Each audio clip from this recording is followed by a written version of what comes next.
Welcome to Listen by Gene Ginsburg. This audio experience and podcast is all about social media, digital marketing, entrepreneurship, and interviews with top entrepreneurs in the digital and social space.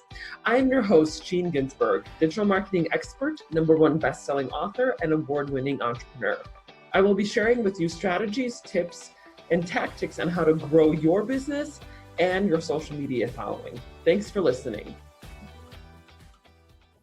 This week, we go back into the files. A few years ago, I had the pleasure of interviewing Zach Scheel from Brumbix, and we talked all about the construction industry and social media, and then a few lessons from being both entrepreneurs. And then next week, I'm re-interviewing Zach Scheel, and I'm very excited about this upcoming interview. We got reconnected with Zach through an entrepreneur group just recently, and I wanted to have him back on the show. So this episode, we're going to go back to the files and then stay tuned for the next episode for the update 3 years later about Zach and his construction and his tech company, Brumbix.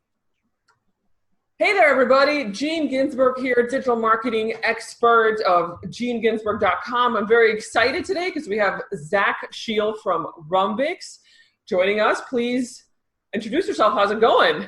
It's going well. Thank you very much for having me on the show. Yeah, absolutely. This is a great pleasure to have you here and looking forward to learning more about what you've been up to, about your company. So let's get started. Maybe just share a little bit about your background and what Brumbix is all about. Yeah, so my background, I spent 5 years as a U.S. Navy Civil Engineer Corps officer. Spent 3 years working with Bechtel off and on a variety of projects. Bechtel is a large global construction firm. The last project I was on with them was in northern Chile. We were on the world's largest copper mine, building a new copper concentrator facility, 7,000 workers. We were collecting around 1,000 paper time cards every day. It would take 3 to 4 days to get that information manually put into Excel, another week to clean it up, to have a once a week meeting with 2-week-old data. So really, Brumbix was a solution that solves the problem of having access to better, more accurate field data in a more timely manner on construction sites. So we digitize a variety of different data streams, from time and materials, payroll data, production information, notes, photos, daily construction reports, all to really help the construction industry transition off analog data collection methods to digital ones. Yeah, that sounds so important. I mean, you don't want to be dealing with information that's like a week old, right? I mean, like, you want things to be right on time. And of course, with technology, this is so possible now. So I'm sure that this is very beneficial to the construction industry. So yeah, that's fantastic to hear how we're utilizing technology now. Great. So what about things that are going on right now? Any exciting projects that you're working on? Yeah, no, absolutely. One of the best parts about being a construction startup is we're always on exciting projects. Right now, I've got a couple of my team members out visiting one of our customers on a 300-mile natural gas pipeline that goes from northern West Virginia to southern Virginia. So up and down all the mountains and valleys, and there's thousands of construction workers on that single project that are all using Brumbix to capture all the data every day on that project. And then I would say more related to internally things that we're working on, we just announced last week a partnership and collaboration with Autodesk, where they've primarily historically been a architecture, engineering, design firm, and are beginning to move more into the construction project management space. So we've really paired up with them to be able to combine the data sets that we have from field data with the building information, modeling information that they have in their software platforms. Oh, fantastic. Yeah, these are some exciting projects. That sounds amazing to have all of these things that you're helping to create, to produce. So sounds very cool. So being a startup founder, I'm sure you've learned a lot throughout the years that you've had your company and, even before. So what are some lessons that you've learned as a startup founder? Maybe you could share 3 lessons that have helped you along the way and that you've learned maybe the hard way, maybe the easy way.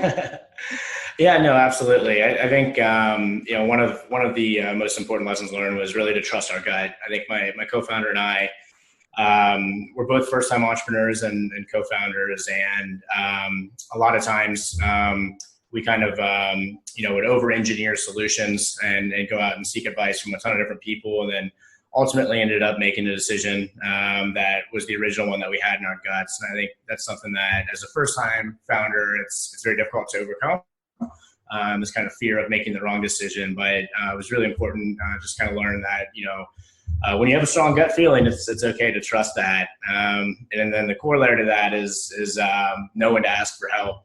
I remember very early on, one of our larger deals, we were negotiating with a large construction company, and I'd spent several days, writing out the terms and conditions and the software agreement. And then I sent it over to the lawyers, and they said, "This is great. This is what you pay us to do for you." And I said, "Oh, really?"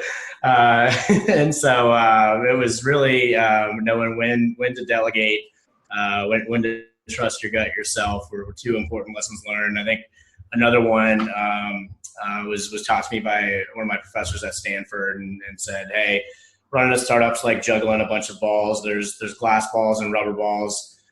It's okay to bounce or to drop the rubber balls. They'll bounce a couple times and pick them up, but just don't make sure not to drop any of the glass balls." And so I think kind of early on, it was identifying what are those glass balls, what are those few things that we have to make sure that we don't drop, and then what are the other things that it's not going to be end of the world, it's not ideal, but that we can pick up and that are surmountable challenges to overcome.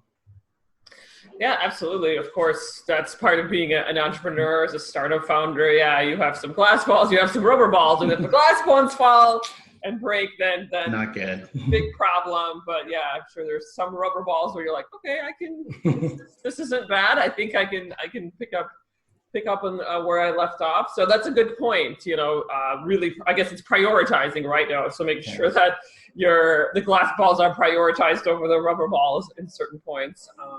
So yeah, these are amazing lessons.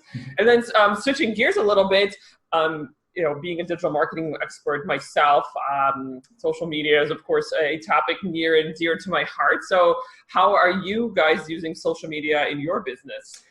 Yeah, absolutely. Social media has been great for the traditional kind of putting content out there, generating a lot of inbound leads, as well as building our brand within the industry. The construction tech space has doubled, more than doubled over the last year, from 1,000 to 2,400 startups in the space. So super important that you're building your own digital brand online, and social media is a very powerful way to do that.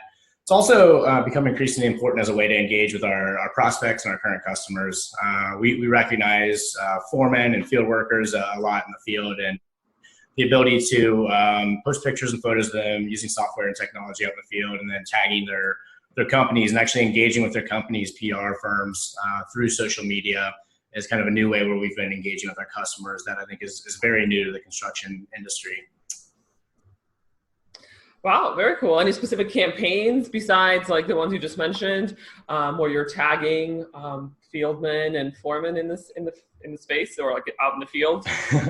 Yeah, well, actually coming up on our second annual Foreman of the Future Award, and so this is where we have a lot of our customers submit kind of foremen and field leaders that are really pushing the envelope and really helping move the industry forward.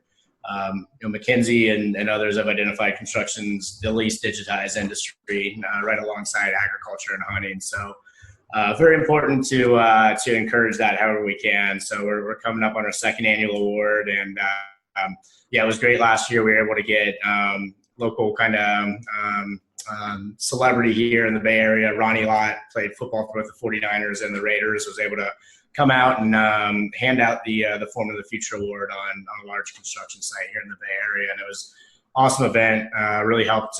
He just stood out there, signed autographs for about 30, 40 minutes after the presentation was over. And events like that are an awesome way to help us stay close to our customers, but also recognize the men and women for the great work they're doing out there in the field.